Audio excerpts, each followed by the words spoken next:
បាទសូមគោរពជំរាបសួរបងប្អូនហើយក៏ស្វាគមន៍មកកាន់ Channel សវណ្ណសាស្ត្រថ្ងៃនេះវិលមកជួបវីដេអូថ្មីមួយទៀតដែលខ្ញុំនិយាយអំពីភ្នំពេញយើងនេះគឺវត្តភ្នំនឹងឲ្យមុននឹងនិយាយអំពីវត្តភ្នំបងប្អូនពិតជាស្គាល់វត្តភ្នំគឺជាអត្តសញ្ញាណនៃទីក្រុងភ្នំពេញគឺជាចំណុចកណ្ដាលទីក្រុងភ្នំពេញហើយក៏ជាទីកន្លែងប្រវត្តិសាស្ត្រដែលជាកន្លែងដែលចាប់ផ្ដើមកកើតនៅទីក្រុងភ្នំពេញយើងដំបូងដែរមុននឹងខ្ញុំនិយាយអំពីប្រវត្តិខ្លះៗ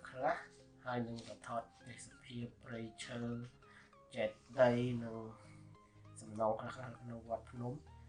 ហើយក៏ខ្ញុំបានដឹងប្រវត្តិខ្លះគឺវត្តភ្នំគឺមាន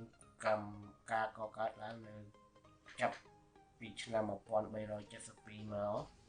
ហើយខ្ញុំនឹងរៀបរាប់ខ្លះៗហើយក៏ថតទស្សនភាពជូនបងប្អូននឹងទីតាំងវត្តភ្នំឥឡូវនេះដែរខ្ញុំកំពុងតែនៅលើដងផ្លូវព្រះនរោត្តមពីវិមានឯករាជ្យសំដៅទៅវត្តភ្នំតែម្ដងបើនិយាយពីផ្លូវដែលយើងត្រូវទៅវត្តភ្នំគឺមានច្រើនបើយើងចុះពីស្ពានក្បាលថ្នល់ស្ពានស្វាអំពៅមកយើងបត់មកខាងស្ដាំដៃមកត្រង់រហូតតាមផ្លូវព្រះនរោត្តមមកដល់មានឯករាជ្យយើងមកត្រង់ទៀតរហូតមកដល់គឺដល់វត្តភ្នំតែម្ដងគឺរងមួយវត្តភ្នំហើយបើតាមសារថ្មីយើងមកខាងកើតសារថ្មីមានផ្លូវមួយដែលមានផ្លូវពុះកដាលផ្លូវមានសួននៅកដាលយើងជិះតាមផ្លូវនឹងតទៅអស់ផ្លូវពុះកដាលមកដល់ stop មួយយើងបត់មកខាងឆ្វេងដៃមករហូតទៅដល់វត្តភ្នំតែម្ដងហើយនេះគឺមកដល់ស្ពាននេះនេះធ្វើពីដើមមកហើយជាមានព្រែកមួយនៅកណ្ដាលនោះតែឥឡូវគឺគេលុបអស់ហើយប្រវត្តិពីដើមគឺមានព្រែកហើយភ្នំចែកដីវត្តភ្នំយើងមើលឃើញហើយក៏ឃើញនាឡិកានៅពីទិសខាងត្បូងវត្តភ្នំហ្នឹងឃើញលំដែរមុននឹងធ្វើដំណើរទៅដល់ជិះពាត់មកខ្ញុំនឹងជិះពាត់មួយជុំវត្តភ្នំទើបខ្ញុំចូលទៅក្នុងថតទស្សនភាពខ្លះដើម្បីឲ្យបងប្អូនបានកំសាន្តហើយនឹងនិយាយរៀបរាប់ពីប្រវត្តិវត្តភ្នំខ្លះបើនិយាយទៅប្រវត្តិវត្តភ្នំនោះមានការកកើតឡើងចាប់ពីឆ្នាំ1372គឺសម័យនោះគឺសម័យស្ដេចពុញញីយ៉ាតបាទយ៉ាងហើយ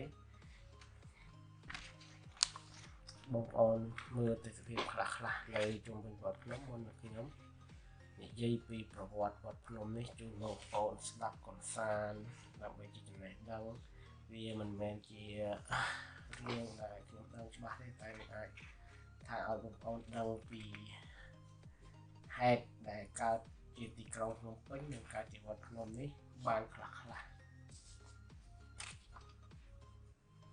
ចឹងហើយទស្សនាទស្សនភាពព័ទ្ធជុំវិញវត្តភ្នំបន្តិចបន្តួចមុននឹងខ្ញុំនិយាយបន្តអំពីការកកើតនៃវត្តភ្នំហើយក៏ខ្ញុំមើលទៅឃើញទស្សនភាពព្រៃត្រឈឹងត្រឆៃដើមឈើធំមានច្រើនណាស់បាទហើយសង្ឃឹមតែឃើញសត្វស្វាសត្វអីចឹងណាដោយសារស្ងាត់នេះគឺដោយសារយើងនៅអំឡុងពេលជំងឺ Covid ពុំផ្ទុះដែរចឹងហើយមុននឹងនិយាយតោះទស្សនាជាបន្តដូចទៅ ឥ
បាទបន្ទាប់ពីខ្ញុំ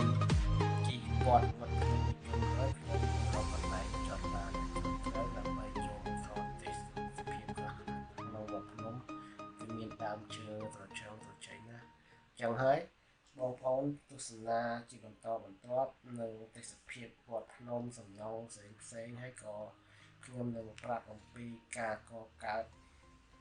ដើមកំណើតនៃវត្តភ្នំនេះខ្លះដែលខ្ញុំបានដឹងតាមចាស់តាមរឿងនិទានតាមការអានសៀវភៅតាមការមើលប្រវត្តិសាស្ត្រខ្មែរអញ្ចឹងហ្នឹងហើយបើនិយាយទៅដើមកំណើតដំបូងវត្តភ្នំនេះគឺតាំងពីឆ្នាំ1372នៅសម័យនោះគឺសង់រួចដោយស្ដេចពញ្ញាតែមិនមែនជាទីក្រុងនេះគឺទីក្រុងអង្គរនោះបាទតាមកំណើតគឺមានលោកយាយម្នាក់គាត់ឈ្មោះយាយពេញហ្នឹងគាត់មានផ្ទះនៅតាមដងទន្លេដែរគឺនៅដីទួលមួយហើយនៅថ្ងៃមួយមានភ្លៀងខ្លាំងជន់លិចយ៉ាងខ្លាំងមកហើយក៏មានដើមគគីមួយអណ្ដែតមកវល់នៅមុខកន្លែងដែលលោកយាយចុះទៅដងទឹករត់ដល់ហ្នឹងលោកយាយក៏ប្រកាសឲ្យអ្នកភូមិមកជួយទាញគល់គគីបានហើយមិនទាន់បានយកគល់គគីនោះមកផ្ទះទេលោកយាយក៏លាងសម្អាតកេះដីកេះអីចេញក៏ឃើញរូងមួយនៅក្នុងគល់គគីនោះក៏បានប្រទះឃើញបដិមាករ4ព្រះអង្គសារីសម្រាប់នៅមួយអង្គទៀតសាងអំពីថ្មដែលគ្រាអំណរលោកយាយបានឃើញវត្ថុស័ក្តិសិទ្ធិដែលជាទីគោរពនឹងជំនឿដូនតាខ្មែរហើយលោកយាយក៏បានប្រកាសឲ្យអ្នកភូមិមកធ្វើពិធីបន្តិចបន្តួចដើម្បីដង្ហែបដិមាករទាំង5ព្រះអង្គនោះទៅលំកទុកកន្លែងបណ្ដោះអាសន្នមួយគឺលោកយាយបានធ្វើខ្ទមមួយបណ្ដោះអាសន្នដើម្បីលំកទុកក្រោយមកជាច្រើនថ្ងៃលោកយាយក៏បានប្រកាសឲ្យអ្នកភូមិឲ្យជួយពូនភ្នំបន្ថែមគឺភ្នំមួយដែលនៅបែកខាងកើតផ្ទះលោកយាយ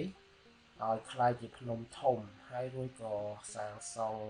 ជាអាស្រមមួយធម្មតាដើម្បីដង្ហែបដិមាករនោះយកទៅតម្កល់ទុកនៅទីនេះហើយក្រោយមកគឺរូបបដិមាករនោះគឺបានបញ្ចេញឫទ្ធិភាពស័ក្តិសិទ្ធិឲ្យអ្នកភូមិបានដឹងដោយអ្នកភូមិ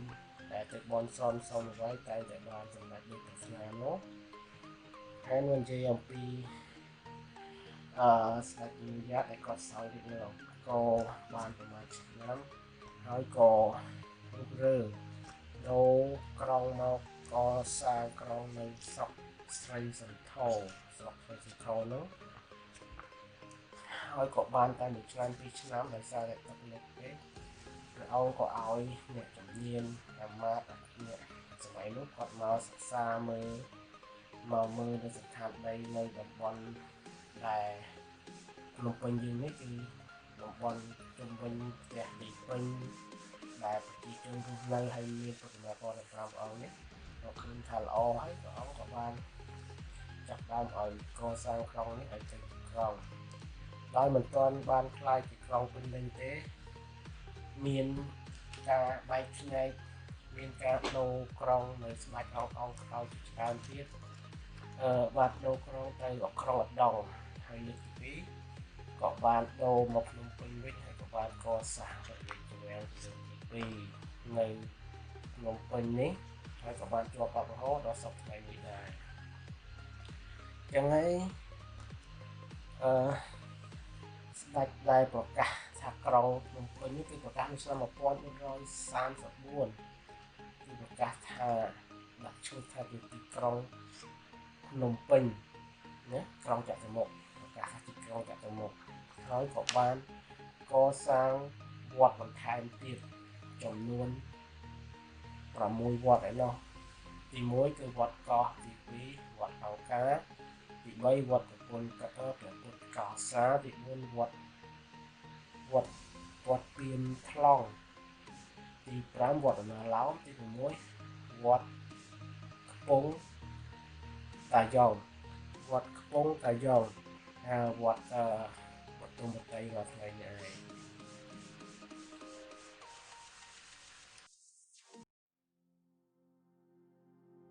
ង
បាទហើយមិនហើយបន្ទាប់ពីបានទស្សនាទស្សនភាពដើមឈើ